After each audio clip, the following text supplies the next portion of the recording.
Hello बच्चों, कैसे हैं आप सब। कामना करते हैं आप सब स्वस्थ होंगे, खुश होंगे, अपने घरों में सेफ होंगे।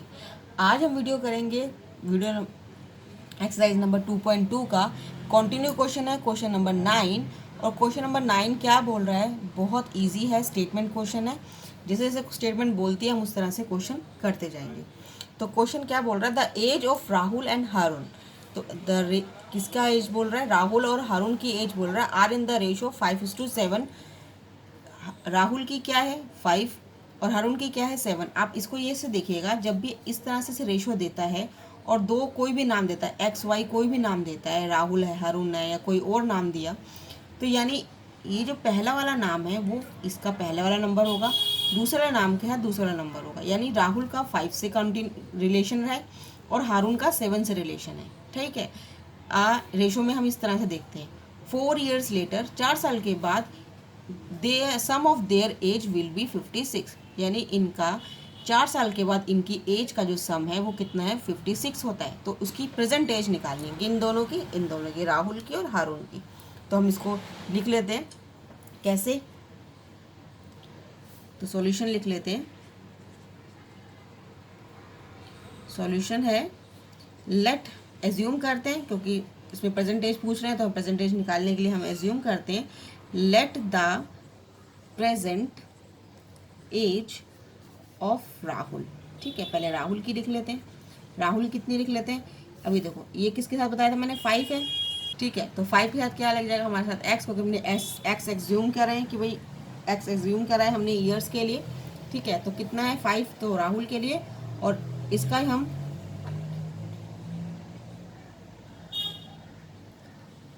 हारून का देखते हैं। तो हारून के लिए मैं क्या बोला, रिलेशन क्या होगा 7 से, तो उसका क्या हो जाएगा 7x। ठीक है, अब उसने क्या बोला है 4 years लेटर, यानी 4 साल के बाद, यानी 5x में भी हम 4 प्लस कर देते हैं और 7x में भी 4 प्लस कर देते हैं। 4 साल के बाद बोला है ना उसने। 4 years later the sum of their age, यानी इन दोनों की जो एज है उनका जो सम है वो कितना हो जाएगा 56। मेरी लीनियर इक्वेशन बन गई। ठीक है, अब इनको हम सॉर्ट आउट कर लेते हैं।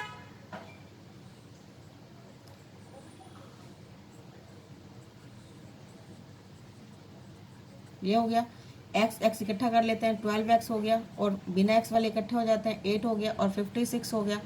12x is equal to 56 minus 8 क्या हो जाएगा 48। तो 12x हो गया, x is equal to 48 divided by 12, 12 बन जाए 12, 12 फोर ज़ा 48। तो वैल्यू x की वैल्यू क्या है, अभी अभी अभी एज नहीं निकली, अभी से हमने जो एज्यूम किया था x वही निकला है, तो उसका क्या है x इज इक्वल टू 4 आया। लेकिन राहुल की अभी एज निकालेंगे तो क्या है 5x है, ये 5x हो गया, तो x की वैल्यू क्या है 4 है, तो 5 multiply by 4 is equal to 20। कितना आ गया 20, तो 20 ईयर्स क्या हुई राहुल की वैल्यू। और हारून की वैल्यू निकालेंगे तो क्या होगा, हारून क्या है 7x है, तो 7 मल्टीप्लाई बाय 4 इज इक्वल 28। तो हारून की क्या होगी एज 28, यानी राहुल की एज क्या होगी 20 ईयर्स और हारून की कितनी होगी 28 ईयर्स। ठीक है, दिस इज द आंसर, दोनों की प्रेजेंटेज हमें पता लग गया।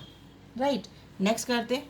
क्वेश्चन क्या बोल रहे हैं, the number of boys and girls in a class are in the ratio 7:5। अब मैंने आपको बताया ना, जो पहले होगा वो उसका रिलेशन पहले से होगा, दूसरा होगा दूसरे का रिलेशन होगा, यानी बॉयज का 7 से है और गर्ल्स का 5 से है।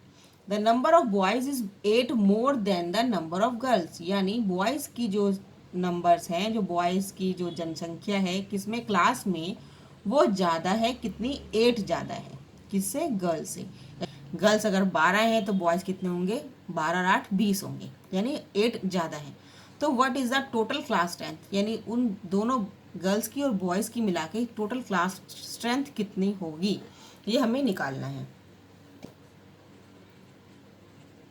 तो सॉल्यूशन है, हमें नंबर लेट करते हैं, let the number of girls.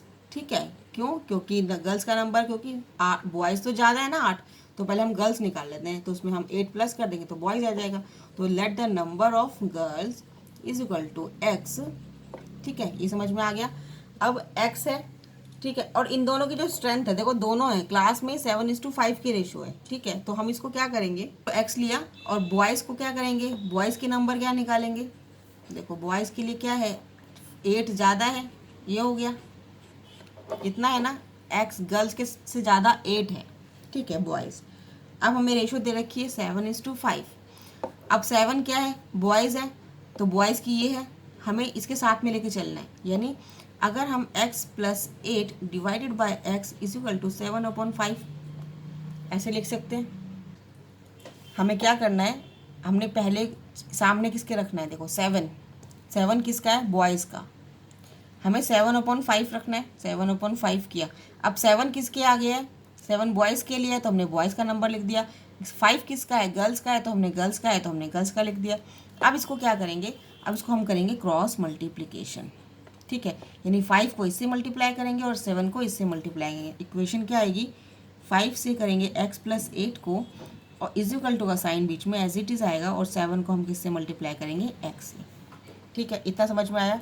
Next देखिए, हमें इक्वेशन समझ में आनी चाहिए और उसको बनानी आनी चाहिए। तो हमारी वैल्यू हो गई 5x + 5 8 = 40 is equal to 7x। ठीक है, ये हमारे पास वैल्यू आ गई। अब x की वैल्यू इकट्ठा कर लेते हैं और बिना x के यहाँ तक 40 एज इट इज़ रख लेते हैं। 7x - 5x 40, ये x 5x को मैं इधर ले आई। ठीक है, तो प्लस का साइन माइनस का हो गया, 40 एज इट इज़ यहीं रहा, तो हो जाएगा 2x। तो 40 डिवाइडेड बाय 2, x की वैल्यू आ जाएगी, तो कितनी आ जाएगी, 20। ठीक है, यानी गर्ल्स कितनी आई, गर्ल्स क्या थी, x थी ना, तो 20 आ गई गर्ल्स की वैल्यू। और x + 8 यानी 8 ज़्यादा थे, कौन ज़्यादा थे, बॉयज़ की ज़्यादा थे, तो 20 + 8 इज इक्वल टू 28 क्या हो गए, बॉयज़। यानी 20 हमारी गर्ल्स हो गई, 28 मेरे बॉयज़ हो गए। नेक्स्ट क्वेश्चन पढ़ते हैं। क्वेश्चन है next, Baichung's father is 26 year younger than the Baichung's grandfather and 29 year older than Baichung. The sum of their ages of all the three is 135. What is the age of each one of them? ओहो, ये तो मैं समझ भी नहीं आया, क्या बोला, दोबारा पढ़ते हैं। तो क्वेश्चन को जितनी बार पढ़ोगे ना उतनी बार समझ में आएगा, धीरे धीरे आता है, ऐसे थोड़ी आ जाएगा। बाईचुंग्स फादर यानी बाईचुंग फादर की जो एज है वो 26 यंगर है, किससे, उसके खुद के पापा से, यानी बाईचुंग के दादा से, यानी 26 साल छोटा है। कौन, उसके फादर। देखो इसमें पे 3 है, यहाँ पे सन है, फिर यहाँ पे क्या है, फादर है, और फिर यहाँ पे क्या है, ग्रैंडफादर है। जी फादर कर देती हूँ। ठीक है, ये बात समझ में आ रही है। अब अगर मैं बाईचुंग को x रखती हूँ, ठीक है, और उसके फादर बोल रहे हैं क्या, देखो बाईचुंग्स फादर, हिज बाईचुंग का फादर यानी इस फादर की जो एज है is 26 younger than the Baichung's grandfather, यानी 26 ईयर्स यंगर है, किसके, किससे, ग्रैंडफादर से यंगर है। And 29 years older than Bhaichung, यानी बाईचुंग से 29 साल बड़े हैं। बाईचुंग से ओल्डर देन है ना, बाईचुंग से ओल्डर देन 29 ईयर्स, यानी अगर बाईचुंग x है तो x + 29 फादर हो गए, राइट। अब ग्रैंडफादर बोल रहा है, ग्रैंडफादर क्या है, ग्रैंडफादर बोल रहा है कि देखो बाईचुंग जो है उसमें 26 भी है और 29 भी है। क्यों, क्योंकि वो तो सन है, पहले इस पे है और फिर फादर पे। देखो Baichung's father is 26 years younger than Baichung's grandfather. ये देखो, अब इस क्वेश्चन को दोबारा से एक बार देख लो, मैं एक बार दोबारा बताती हूँ। यहाँ पे मैंने सन लिखा, यहाँ मैंने फादर लिखा, यहाँ मैंने ग्रैंडफादर लिखा। ठीक है, बाईचुंग x रखा, बाईचुंग का फादर जो है बाईचुंग से 29 ईयर्स ज़्यादा है, तो x + 29 हो गया, फर्स्ट हो गया। अब ग्रैंडफादर की बात आती है, तो बाईचुंग के जो फादर है, बाईचुंग्स फादर इज 26 ईयर्स यंगर, यानी ये जो फादर है, ये फादर की एज ये पूरी है। ठीक है, बाईचुंग की जो फादर की जो एज है वो 20 क्या है, 26 यंगर है। ठीक है, क्या 26, तो ग्रैंडफादर 26 ज़्यादा होगा ना। ठीक है, तो हमारी इक्वेशन क्या बन गई, अब इन तीनों की जो एज है, देखिए जो इन तीनों की एज है उसको हमें सबको सम करना है, और उनका सम है 135। ये देखिए, ये बाईचुंग के फादर, ये बाईचुंग के ग्रैंडफादर। ठीक है, ये समझ में आ गया। अब इनको हमें प्लस करना, तो x x और x, तो 3x प्लस 29 29 और 26 कितना हो गया, ये हो गया हमारे पास 84 इज इक्वल टू 135। बन गई लीनियर इक्वेशन। सॉर्ट आउट कर लेते हैं। 3x 135 minus 84, 3x is equal to 135 में से 84 जाएंगे तो बनेंगे हमारे पास 51। x is equal to 51 divided by 3, इसको हम काटेंगे तो 17। तो यानी x की वैल्यू, यानी x कितना है, बाई चुंग है, x क्या है 17 ईयर्स।